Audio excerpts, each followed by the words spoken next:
ఎందుకు దిగొచ్చాడంటే సంసోనును రక్షించడానికి, సంసోనును కాపాడటానికి. ఎందుకంటే సింహము బారి నుండి తన సొత్తుని, తన స్వాస్యమును, తన ఉద్దేశములను నెరవేర్చుకోవడానికి దేవుడు ఒక పని పెట్టుకున్నాడు, ఒక ఉద్దేశం కలిగి ఉన్నాడు, తన కొరకు వాడుకోవడానికి ఇష్టపడుతున్నాడు. దానికి దేవుడు ఏం చేస్తూ వచ్చాడంటే తనను సింహం నుంచి కాపాడుతూ వచ్చాడు. ఇది మొట్టమొదటిసారి. రండి, రెండవసారి ఎప్పుడు పరిశుద్ధాత్మ దేవుడు దిగి వచ్చాడు చూస్తాం. అదే న్యాయాధిపతుల గ్రంథము 14వ అధ్యాయము 19వ వచనం. యెహోవా ఆత్మ అతని మీదకి మరలా రాగా అతడు అష్కెలోనుకు పోయి వారిలో 30 మందిని చంపి వారి సొమ్మును తీసుకొని తన విప్పుడు కదా భావమును చెప్పిన వానికి బట్టలనిచ్చెను. చాలండి, రెండవసారిగా చూస్తున్నాము. పరిశుద్ధాత్మ దేవుడు ఎప్పుడు దిగి వచ్చాడంటే ఆయన తన యొక్క మాటను కాపాడటానికి సంసోను ఫిలిస్తీన్లైనటువంటి స్త్రీ దగ్గరికి వెళ్ళి వాళ్ళతో మాట్లాడిన తర్వాత ఒక పొడుపు కథ చేస్తాడు. ఆ పొడుపు కథకి వాళ్ళు జవాబు చెప్పలేకపోతారు. తర్వాత తన యొక్క స్త్రీని బట్టి వాళ్ళు తెలుసుకుంటారు. వాళ్ళకి బట్టలు ఇవ్వడానికి ఏం చేస్తాడంటే వెళ్ళి వాళ్ళకు 30 మందిని ఫిలిస్తీన్లు చంపేసి తీసుకొచ్చి ఇవన్నిటికీ కూడా వాళ్ళకి బట్టలు ఇవ్వడానికి వస్తాడు. ఇప్పుడు రెండవసారి దేవుని ఆత్మ ఎందుకు దిగుతూ వచ్చిందంటే సంసోను యొక్క మాటను నిలబెట్టడానికి, సంసోను యొక్క పరువును కాపాడటానికి, సంసోను యొక్క స్థితిని ఉంచడానికి పరిశుద్ధాత్మ దేవుడు దిగి వస్తూ వచ్చాడు. చాలా జాగ్రత్తగా గమనిద్దాం. దేవుని ఆత్మ ఒక వ్యక్తి మీద దిగుతూ వస్తుంటే ఈ వ్యక్తి ఏం చేస్తాడో తెలుసా? సంసోను, నీతో నేను పని పెట్టుకొని ఉన్నాను, సంసోను ఇశ్రాయేలును రక్షించడానికి ఒక పని పెట్టుకొని ఉన్నాను, కానీ నువ్వేం చేస్తున్నావు తెలుసా? నీ దేహముతోటి పాపము కొరకు నువ్వేం చేస్తున్నావు అంటే నీ సొంతము నెరవేర్చుకోవడానికి, నీ ఇష్టాన్ని నెరవేర్చుకోవడానికి, నీ కోరికలను నెరవేర్చుకోవడానికి, నీ ఆలోచనను నెరవేర్చుకోవడానికి నువ్వు దిగివెళ్తున్నావు. అయినప్పటికీ నేను ప్రేమించిన దేవుడను, నీ ఎడల ఉద్దేశం కలిగిన దేవుడను, నీ ఎడల ఆలోచన కలిగిన దేవుడను నీ మీదకి దిగి వస్తున్నాను. సంసోనికి అది అర్థం కావటం లేదు. ఇప్పుడు పాపంలో ఉన్న ఏ వ్యక్తికైనా సరే, నువ్వు పాపంలో జీవిస్తూ పాపంలో సంతోషిస్తున్న ఏ వ్యక్తికైనా సరే దేవుడు నిన్ను పిలుస్తున్నాడు, దేవుడు నిన్ను తాకుతున్నాడు, దేవుడు నిన్ను ఏర్పాటు చేస్తున్నాడు అన్న విషయం నీకు అర్థం కాదు. దేవుడు తన ఆత్మ చేత నీతో మాట్లాడుతున్న ప్రతి మాట నీకు అర్థం కాదు. ఏమనిపిస్తుంది అంటే నువ్వు పాపములోనే, ఆ చీకటిలోనే, ఆ సంతోషంలోనే, ఈ దేహముతోటి ఆ సంతోషం కోసం వెతుక్కుంటూ వెళుతున్నావు. కాబట్టి నీకు ఎలా అనిపిస్తుంది అంటే పరిశుద్ధులు చెప్పినా వినవు, విశ్వాసులు చెప్పినా వినవు, దేవుని సేవకులు చెప్పినా వినవు, దేవుని యొక్క వాక్యము మాట్లాడుతున్నా వినవు. నా జీవితంలో ఓ ఎవరుడా, ఓ ఎవరుస్తున్నావా, నీ జీవితంలో దేవుడు ప్రణాళిక కలిగి ఉన్నాడు. ఏమిటా ప్రణాళిక అంటే నీ ఎడల తన ఉద్దేశములు గొప్పవి. ఆయన సొత్తుగా నేను చేసుకొని నేను గణపరచడానికి, నేను మహిమపరచడానికి, నిత్య రాజ్యంలో నేను తీసుకువెళ్ళడానికి ఉద్దేశం కలిగి ఉన్నాడు. కానీ సంసోను బలమంతా ఫిలిస్తీన్కే వాడుతున్నాడు, సంసోను జ్ఞానమంతా ఫిలిస్తీన్కే వాడుతున్నాడు, సంసోను యొక్క బలశక్తి ప్రభావములు ఫిలిస్తీన్కే వాడుతున్నాడు. ఈయన ఆనాడు సంసోనే కాదు, ఇక్కడ కూర్చున్న నీవు నేను మనందరూ కూడా ఈ లోకంలో నీ జ్ఞానము లోకము కొరకు వాడుతున్నావు, నీ తెలివి లోకము కొరకు వాడుతున్నావు. నీ తెలివి, నీ జ్ఞానము, నీ బలము, నీ శక్తి అంతా కూడా లోకము కొరకే. ఏముంది లోకంలో? ఈ లోకంలో వీటన్నిటిని వృధాపరుచుకుంటున్నావు, ప్రయాస పెట్టుకుంటున్నావు, ఖర్చు చేసుకుంటున్నావు, ఉపయోగం లేకుండా చేసుకుంటున్నావు. ఈ దేహముతోటి దేవుని మహిమపరచవలసింది నువ్వు. ఈ దేహము ద్వారా దేవునికి మహిమ తీసుకురాలేని స్థితిలో ఉన్నావు. నిజమా కాదు? ఈ మధ్యాహ్న సమయంలో దేవుడు నీతో నాతో మాట్లాడుతూ వచ్చినాడు. ఓ ఎవరుడా, ఓ ఎవరుడా, దేని కొరకు వాడుతున్నావు నువ్వు? నీ దేహాన్ని దేని కొరకు నువ్వు ఉపయోగిస్తున్నావు? ఆ సంసోను అయితే తన ప్రణాళిక ఉంది, నీ ఎడల కూడా దేవుడు ఉద్దేశం ఉంది.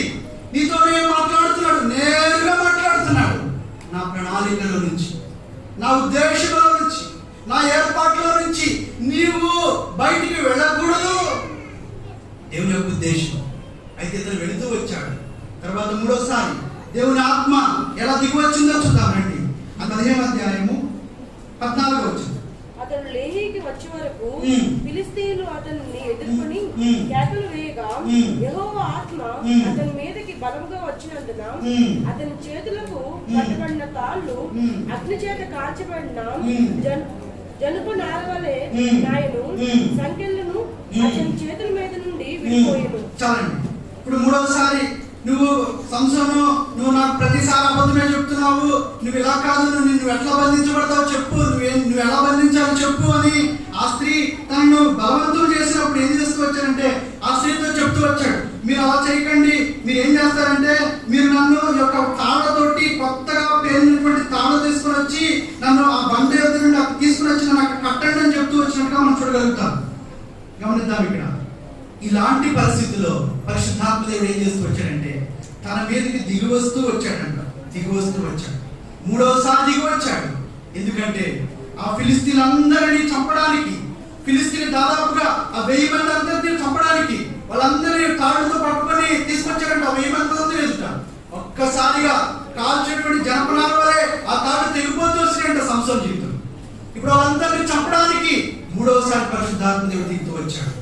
అయినను సంసోను గమనించలేదు, అయినను సంసోను గ్రహించలేదు. దేవుని ఆత్మ బలముగా నా మీద దిగి వస్తుంది, దేవుడు నాతో పని పెట్టుకున్నాడు, దేవుడు నాడు ఆలోచన కలిగి ఉన్నాడు. గమనించలేదు సంసోను. అది గమనించకుండా ఏం చేస్తూ వచ్చాడంటే తన యొక్క ఉద్దేశంలో నుంచి, తన ఆలోచనలో నుంచి ఇంకా ముందుకు వెళుతూ వచ్చాడంట. అది దాటిన తర్వాత పరిశుద్ధాత్మ దేవుడు తన మీద దిగటం మానివేశాడు. ఎప్పుడు పరిశుద్ధాత్మ దేవుడు తన మీద దిగటం మానేశాడు? రండి 16వ అధ్యాయము 1వ వచనం. తరువాత సంసోను గాజాకు వెళ్ళి వేశ్యనొకతను చూచి ఆమె యొద్ద చేరెను. చాలండి. మూడవసారిగా గమనిస్తున్నాం, పరిశుద్ధాత్మ దేవుడు తన మీద దిగుతూ వచ్చాడు. ఆ తర్వాత మెల్లని స్వరముతోటి దేవుడు మాట్లాడుతూ వస్తున్నాడేమో, సంసోను నీవు ఇంకను లోకంలోనే, నువ్వు ఇంకను పాపంలోనే, నువ్వు ఇంకను కనబడిన స్థలంలో కనబడుతున్నప్పటికీ కూడా నేను నీ మీద ఆనుకుంటూ దిగుతూ వచ్చాను, నీతో పని పెట్టుకుంటూ వచ్చాను. ఈ రోజు నువ్వేం చేసావు తెలుసా? నా కృప అనే గీతను దాటి నువ్వు వెళుతూ వచ్చావు. ఇప్పుడు ఎక్కడికి వెళ్ళావు తెలుసా? 16వ అధ్యాయం వచ్చినప్పటికీ వేశ్య దగ్గరికి వెళుతూ వచ్చాడండి సంసోను. అయ్యో సంసోను, నీవు ఆ గీత దాటి, నీవు ఆ కృపను దాటి, నీవు ఆ వలయమును దాటి నువ్వు వెళుతూ వచ్చావు. నీ మీదకు నా ఆత్మ దిగలేదు. ఓ యముడా, యమనస్తుడా, దేవుని ఆత్మ నీ జీవితంలో కలిగి ఉంటే నువ్వెవరైనా సరే, నీ దేవుని ఆత్మ నీ జీవితంలో దిగి వస్తే నీ జీవితము సంతోషంగా ఉంటుంది. దేవుని ఆత్మ నీ జీవితంలో దిగి వస్తే నీ జీవితము మధురముగా ఉంటుంది. దేవుని ఆత్మ నీలో ఉంటే నువ్వెంతో ఆనందిస్తావు. దేవుని ఆత్మ నీలో ఉంటే నువ్వు దేవుని మహిమపరుస్తావు. దేవుని మహిమపరిస్తే నీకు అర్థమవుతుంది దేవుడు ఎంత గొప్పవాడో. దేవుని ఆత్మ కలిగి ఉంటే ఆ వ్యక్తి మాట విధానమే వేరు, ఆ వ్యక్తి జీవించే విధానమే వేరు, ఆ వ్యక్తి విశ్వాసత వేరు, ఆ వ్యక్తి ప్రార్థన వేరు, ఆ వ్యక్తి పట్టుదల వేరు, ఆ వ్యక్తి దేవుని కొరకు బ్రతికే విధానమే వేరు. దుఃఖకరమైన విషయం ఏమిటంటే దేవుని ఆత్మను పోగొట్టుకున్న సంస్థలు, దేవుని ఆత్మ తన మీద దిగటం మానివేసిందంట. దేవుని ఆత్మ సంధించడం మానివేసిందంట. ఇక్కడ కూర్చున్న ఎవరైనా సరే నీ జీవితంలో దేవుడు చివరిసారిగా ఎప్పుడు నీతో మాట్లాడాడో గుర్తుందా? దేవుని ఆత్మని సంధించడం మానివేసిందేమో, దేవుని ఆత్మని తాకటం మానివేసిందేమో, దేవుని కృప నుంచి, దేవుని కనికరం నుంచి, దేవుని వాత్సల్యత నుంచి నువ్వు దాటుకుని వెళ్ళిపోయావేమో.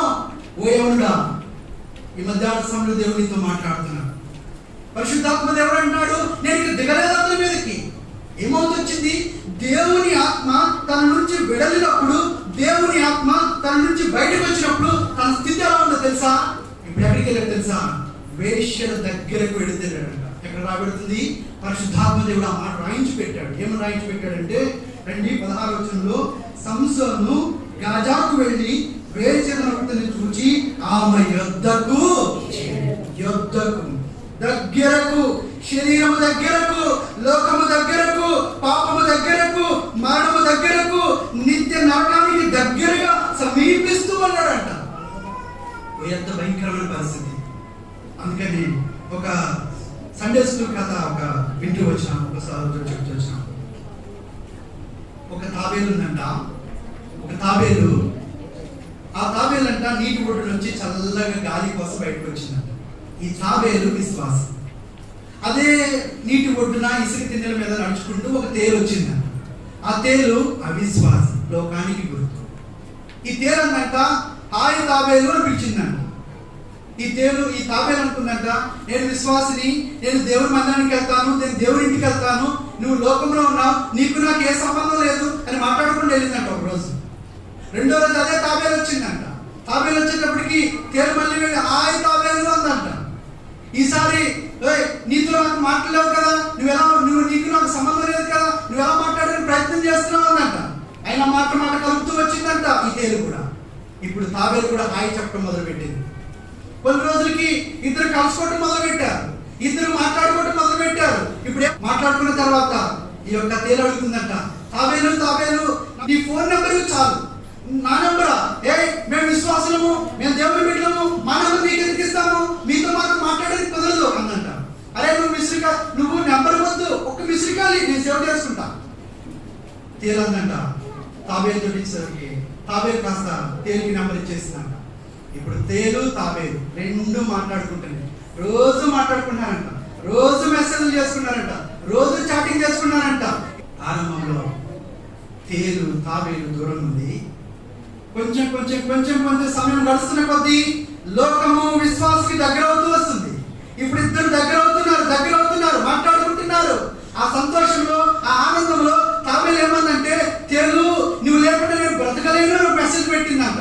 మళ్ళా పొద్దున్నే కలుసుకున్నారంట ఇద్దరు, తేలు తాబేలు అన్నప్పుడు తాబేలు అందంట, ఎలా ఉన్నావు, ఏం చేస్తున్నావు, బాగున్నావు అని అడిగిందంట. తేలు కూడా అంత బాగానే ఉన్నాం, కానీ రాత్రి నువ్వు నాకు మెసేజ్ పెట్టావు గుర్తుందా? పెట్టావు, ఏం పెట్టావు, నువ్వు లేకపోతే నేను బ్రతకలేనున్నావు కదా, నిజంగా అన్నావా? అవును, నేను నిజంగానే అన్నాను, అయితే నాకు సాయం చేయి. ఏమిటి, నీకు నేను సాయం చేయలేను అని అందంట తాబేలు. తేలు అందంట, నా జీవితంలో నేను ఎప్పుడు నది దాటలేదు, నది అవతలకు వెళ్ళలేదు, నేను ఆ నది దాటాలి అందంట. నది దాటాలి, మరి ఇప్పుడు నేనేం చేయాలి? నువ్వు మీద నేను ఎక్కుతాను, నువ్వు నన్ను నది దాటించు తీసుకెళ్ళందంట తాబేలు. నువ్వు నా మీద ఎక్కుతావా? నువ్వు నా మీద ఎక్కితే నేను నది దాటుకుంటూ వెళ్ళాలా? కుదరదు, కష్టము, అవ్వదు అందంట. నువ్వు రాత్రి మెసేజ్ పెట్టావు కదా, నువ్వు లేకపోతే నేను బ్రతకనన్నావు, నీకు ఇప్పుడు మాట్లాడతావేంటి, అంత నువ్వు అబద్ధం ఆడుతున్నావు, నువ్వు మోసం చేస్తున్నావు, నా ఫోటో నాకు ఇచ్చేయి, నా వాట్సాప్ నాకు ఇచ్చేయి బాగుంటుందంట. తీసుకెళ్తావా? ఈ తాబేలు అనుకుందంట, తీసుకెళ్లాలా వద్దా, తీసుకెళ్తే ఏంటి, తీసుకెళ్ళిపోతే ఏంటి ఆలోచన చేస్తుందంట. ఈ తేలు ఉందంట, తీసుకెళ్ళు పదార్థం. సరే, తాబేలు ఉందంట, అటు ఇటు చూసిందంట, విశ్వాసాలు ఎవరు లేరు, తెలిసిన వాళ్ళు ఎవరు లేరు, ఎక్కుమంటుందంట. ఎక్కేసిందంట. తాబేలు ఏమో నీళ్ళలో ఉందంట, తేలు దాని మీద ఎక్కిందంట. వెళ్తున్నప్పుడు ఒక మాట అందంట తాబేలు, తేలు సరే తీసుకువెళ్తున్నాను బాగానే ఉంది, కానీ ఒక విషయం, నీ తేలు ఉంది కదా, నీ తేలులో తోక ఉంది కదా, అవుంది, ఆ తోకలో పండు ఉంది కదా, అవుంది, ఆ పండుగకి విషయం ఉంది కదా, అవుంది, ఇప్పుడు ఏంటంట, ఆ విషయం నాకు తగిలితే నేను చనిపోతాను కదా, వద్దు అందంట. నేను పుట్టుకతోనే తోకతో పుట్టాను, పుట్టుకతోనే విషయంతో పుట్టాను, నీకు తగలలే, నేను చూసుకుంటే పదా అందంట. ఇద్దరు ఎక్కారంట, వెళ్తున్నారంట. ఆ నీళ్ళలో తాబేలు కింద ఉంది, తేలు పైన ఉంది. ఆత్మీయ జీవితంలో ప్రారంభంలో ఇద్దరు దూరంగా ఉన్నారు, లోకము విశ్వాసి దూరంగా ఉన్నారు. కొంతకాలం ఇద్దరు కలిసిపోయారు. ఇంకా విషయం ఏంటంటే, విశ్వాసి కింద, అవిశ్వాసి పైన. లోకము నీ మీదకెక్కుతూ వచ్చింది. ఇప్పుడు ఏమవుతుందంటే, ఇప్పుడు ఆ తేలు తాబేలు ఇద్దరు కలిసి నీళ్ళలో వెళ్తున్నప్పుడు ఆ తేలికి ఎంత ఆనందమో, ఆ నీళ్ళ దగ్గరలో నుంచి వెళ్తుంటే, ఆ గాలి తగులుతుంటే, ఎప్పుడెప్పుడు అవతలికి వెళ్దామా, ఎప్పుడెప్పుడు గోదావరి దాడదామా, ఎప్పుడెప్పుడు ఒడ్డుకి వెళ్దామా, ఈ సంతోషము, ఈ ఆనందము అక్కడంత ఎగురుతుందంట, నాట్యమాడుతుందంట. ఈ తాబేలు అంటుంది, అమ్మా తల్లి ఒక్క నిమిషం ఆగు, నువ్వు ఎగరకు, నువ్వు ఎగురుతావు, నువ్వు ఎగిరినప్పుడు ఆ తేలులో ఉన్నటువంటి కొండము, ఆ తోటలో కొండము నాకు తగిలితే నేను చనిపోతాను, ఒక్క నిమిషం ఆగు. పుట్టుకతో తోటలో పుట్టాను, పదా నీకేం కాదు. ఇద్దరు వెళ్తున్నారు. ఈ ఆనందం తట్టుకోలేకపోతుందంట ఆ తేలు. సంతోషంతో ఎగురుతూ చివరికి కొద్దిసేపటికి వచ్చేసరికి, ఒడ్డు దాటేసరికి, దగ్గరికి వచ్చేసరికి దానికి అర్థమైపోయిందంట. తాబేలు కళ్ళు తిరగడం మొదలుపెట్టింది. తాబేలుకి మైండ్ గమనిక వచ్చింది, ఏం జరుగుతుందో అర్థం కావలేదు. తన శరీరంలో తన ప్రభావం ఏదో కోల్పోతున్నట్టు అనిపిస్తుంది. కొంతసేపటికి అర్థమైపోయింది తాబేలుకి, తేలు తేలు, కాటేనన్నావే కాటేశావు అని అంటే తేలందంట, నాలో విషం ఉండటం నా నైజం, ఆ తోకలో విషం ఉండటం నా నైజం, నా స్వభావమే అంత కాటేయటం నా నైజము. చివరిగా తేలు కూడా మునిగిపోతూ నా నైజమే కాటే. ఓ యవనుడా యవనస్తుడా, నువ్వు ఈ లోకంతో సహవాసం చేస్తున్నావు, ఈ లోకం కొరకు ప్రయాసపడుతున్నావు, ఈ లోకంతో నివసించడానికి ఇష్టపడుతున్నావు. పైకి ఏమైనా పేరు పెట్టుకో, పైకి లోపల ఏమి కామరన్నా, విశ్వాసమైన కామరన్నా, దేవుని బిడ్డలైన కామరన్నా, మా అమ్మ నాన్నకు తెలియకుండా మోసం చేస్తామని కామరన్నా, నువ్వేదైనా పెట్టుకో.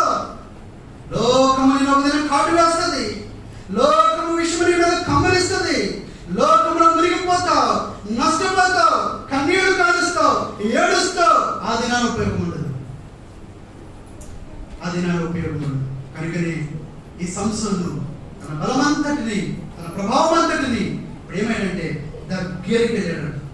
ఎంత దగ్గరికి వెళ్ళాక తన స్థితి ఏంటో తెలుసా? రండి తుదిగా కొన్ని సంగతి ముగిస్తాను. రండి 16వ అధ్యాయము 4వ వచనం. పిమ్మట అతడు సోరేకు లోయలోనున్న దెలీలా అను స్త్రీను మోహింపగా ఫిలిష్తీయుల సర్దారులు ఆమె యొద్దకు వచ్చి ఆమెతో, నీవు చాలండి. మూడవసారి ఇక్కడ ఎక్కడ తెలుసా? ఇంకా అందరితో ఆగలేదంట. ఈ సంస్థను తన శరీర కోరికలు ఆగలేదంట. తన శరీరంలో ఉన్నటువంటి బలమైన కార్యాల చొప్పున, తన ఇష్టము చొప్పున అంతటితో ఆగలేదంట. దెలీలా సోరేకులో ఉన్నటువంటి దెలీలా దగ్గరికి వెళ్ళి మోహిస్తూ వచ్చాడంట. ఇప్పుడు ఏమవుతుందంటే తన తన తన స్థితి చూడండి. ఇప్పుడు ఏమన్నాడు తెలుసా? 16వ అధ్యాయం 10వ వచనంలో మాట అంటాడు. ఏమంటాడు తెలుసా? చూడండి. అప్పుడు దెలీలా, ఇదిగో నీవు నన్ను ఎగతాళి చేసి నాకు అబద్ధమాడుతుంది, నిన్ను దేని చేత బంధించవచ్చునో దయచేసి నాకు తెలుపమని సంసోనుతో చెప్పగా,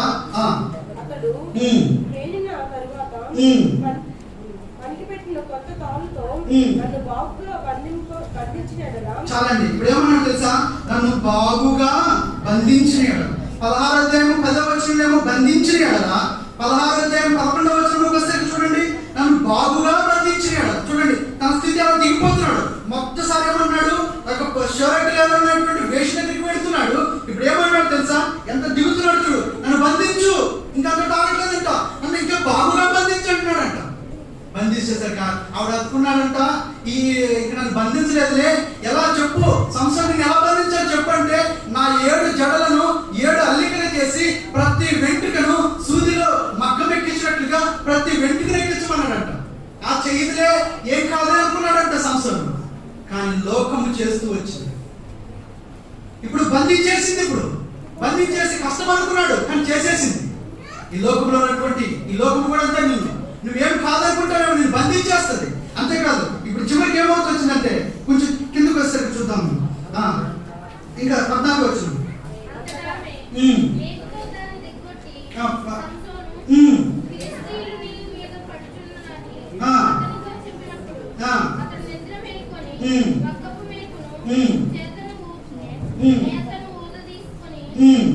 పోయాను. ఆ మగ్గు మేకలు ఊడ తీసుకొని వెళ్తూ వచ్చాడంట. ఆ చివరికి వచ్చిన 17వ వచనం అందరూ చూద్దామా? 17వ వచనం 16వ అధ్యాయం 17వ వచనం అందరూ చూద్దాం. అందరూ. అప్పుడు అతను తన అభిప్రాయం ఆమెకు తెలియజేసి, నేను నా తల్లి గర్భం నుండి పుట్టిన మొదలుకొని దేవునికి నా జీవితం చేయబడిన వాడే ఉన్నాను. నా తల మీద మండగట్టి రాలేదు, నాకు చాలు చేసిన నా బలము నాలో నుండి తొలగిపోయినది. చాలు. చూడండి, ఫిలిష్తీయులు ఈ యొక్క సంస్థని పట్టుకొని బంధిస్తున్నప్పుడు ఇప్పుడు అంటున్నాడు, సంస్థను ఎలా నేను బంధించాలి చెప్పన్నప్పుడు చివరిసారి అంటున్నాడు, నన్ను ఎలా బంధిస్తారో తెలుసా? నా తలను నా జీవితం చేయబడినవాడు, నేను పుట్టుకతోనే దేవుడికి నా జీవితం చేయబడినవాడు. నా వెంట్రుకలు తీసివేస్తే, నా తలలో ఉన్న వెంట్రుకలు తీసివేస్తే నా బలము పోతుంది అన్నాడంట. ఎప్పుడైతే ఆ మాట అన్నాడు, వస్తూ పట్టుకుంటారు చేస్తూ వచ్చాడు. ఇప్పుడు ఏం తెలియజేస్తుందంటే, నా తల వెంట్రుకలకు కత్తెర వేయకూడదు. నా జీవితం చేయబడిన ఏ వ్యక్తైనా సరే తల వెంట్రుకలకు కత్తెర వేయకూడదు. కత్తెర పాపానికి సాదృశ్యం. తల వెంట్రుకలు ఇప్పుడు తలలో నుంచి ఆలోచనలు వస్తున్నాయి. ఈ ఆలోచనలో అంటే నా తల మీద కత్తెర పడకూడదు అంటే నా ఆలోచనలు, నా ఉద్దేశములు, నా మాటలు అన్నీ కూడా పాపం ఉండకూడదు. దేవుని ఉద్దేశం అని. ఓ ఎవరు వస్తున్నారా? నీ తలంపులు, నీ ఆలోచనలో పాపము రాకూడదు. ఎందుకంటే నువ్వు దేవుని సొత్తు,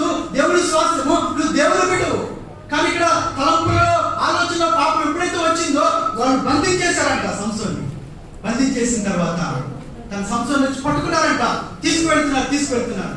తీసుకువెళ్ళి ఏం చేశారు తెలుసా? తన తలలో పాపం, తన ఆలోచనలో పాపం వచ్చింది, తన శరీరంలో పాపం వచ్చింది. దేవుని ఆత్మ తను విడిచిపోయిన సంగతి సంసోనికి గ్రహించలేకపోతే వచ్చాడు. బలముతో విడిచిపోకుందాం అనుకున్నాడు, బలం లేదు. యథావిధిగా చేద్దాం అనుకున్నాడు, బలం లేదు. నిలబడదాం అనుకున్నాడు, బలం లేదు. శక్తి లేదు, ప్రభావం లేదు. పోగొడుతూ వచ్చాడు, కోల్పోతూ వచ్చాడు. ఇప్పుడు ఏం చేశాడు తెలుసా? దేవుని ఆత్మ తన నుంచి వెళ్ళిన తర్వాత సంసోను జీవితంలో భయంకరమైన ఘటన. ఆయన అంటున్నారు, పట్టుకొని వెళ్ళి సంసోన్ని కళ్ళు 2 బయటికి లాగేశాడు. కంటికి చిన్న దెబ్బ తగిలితేనే నొప్పి, కంటిలో చిన్నది ఏదైనా తగిలితేనే ప్రాణం నిలబడుతుంది. ఇప్పుడు సంసోను ఏం చేశాడు తెలుసా? కళ్ళు 2 బయటికి లాగేశాడంట. కళ్ళు 2 బయటికి లాగితే ఆ రక్తం కారుతుందంటే కళ్ళలో నుంచి రక్తం కారుతుంటే ఆ నొప్పి బాధ భరించలేక వెళ్ళి గాను దగ్గర ఆ గాను కట్టేశాడు, ఎద్దు కట్టేశాడు. కట్టేసిన తర్వాత 16వ అధ్యాయం 8 27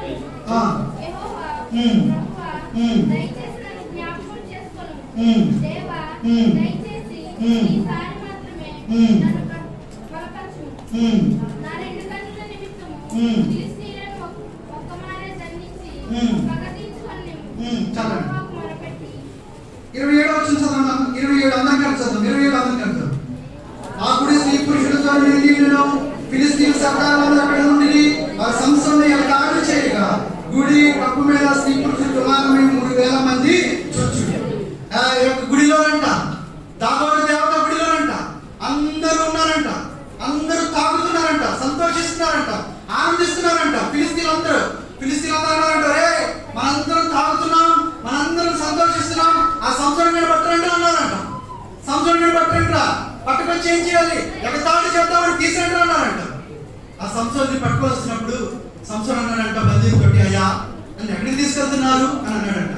ఆ కళ్ళని తమ్ములాడుకుంటూ వాళ్ళు అన్నారంట, ఏ సంసోను నిన్ను ఎక్కడ తీసుకెళ్తున్నావు తెలుసా? చూడు, దాగోను దేవతలు మా వాళ్ళందరూ తాగున్నారు, మా వాళ్ళందరూ అలర్ట్ చేయడానికి, మా వాళ్ళందరూ ఎగతాళి చేయడానికి, హేళన చేయడానికి, గేడు చేయడానికి నేను తీసుకెళ్తున్నారు. అప్పుడు అనుకున్నాడు సంసోను, అయ్యో నేను ఎక్కడ ఉండాల్సిన వాడును, దేవుడు చెప్పిన మాట చేయాల్సిన వాడును, దేవుడు ఉండమన్న చోటు ఉండవలసిన వాడును, దేవుడు వెళ్ళమన్న చోటుకు వెళ్ళవలసిన వాడును, దేవుని చిత్తమును నెరవేర్చవలసిన వాడును. నేను ఇప్పుడు ఏం చేస్తున్నా తెలుసా? ఫిలిష్తీయులందరి మధ్యలో నిలబడి వాళ్ళందరూ అపహాస్యం చేస్తున్నారంట. అరే సంసోను అడరా అంటున్నారంట, ఒరే సంసోను మమ్మల్ని నవ్వించరా అంటున్నారంట, ఒరే సంసోను నువ్వు గుడ్డివాడు కదా నాట్యమాడగా ఎగరా అంటున్నారంట.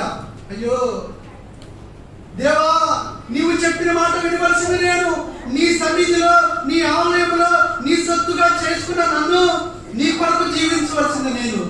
ఈనాడు ఫిలిష్తీయుల చేత ఏదైనా చేయబడుతున్నాను, నిందించబడుతున్నాను అని సంసోను వేడుస్తున్నాడంట.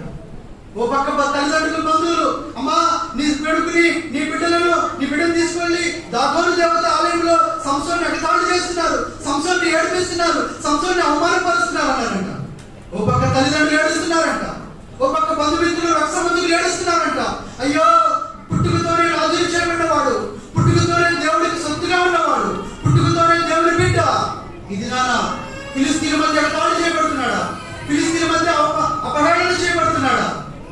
తల్లిదండ్రులు ఏడుస్తున్నారంట. వీరందరూ ఎటు పక్క అయితే ఒక పక్క అయితే ఆకాశమందున దేవుడు పక్కన ఏడుస్తున్నాడంట. సంసోను నేను నిన్ను ప్రేమించాను, నీవు నా సొత్తు, నువ్వు నా జనము, నువ్వు నా బిడ్డవు, నేను నీకు దేహం ఇచ్చాను, ఆ దేహంతో నన్ను మహిమపరచక బదులుగా దాగోను ఆలయంలో ఫిలిష్తీయుల ఎదుట వారి దేవత ఆలయంలో ఉన్నావా? వారి కొరకు సంతోషం, వారి ఎదుట నువ్వు నిందించబడుతున్నావా? వారి ఎదుట అవమానించబడుతున్నావా? వారి ఎదుట హేళన చేయబడుతూ నిలబడ్డావా?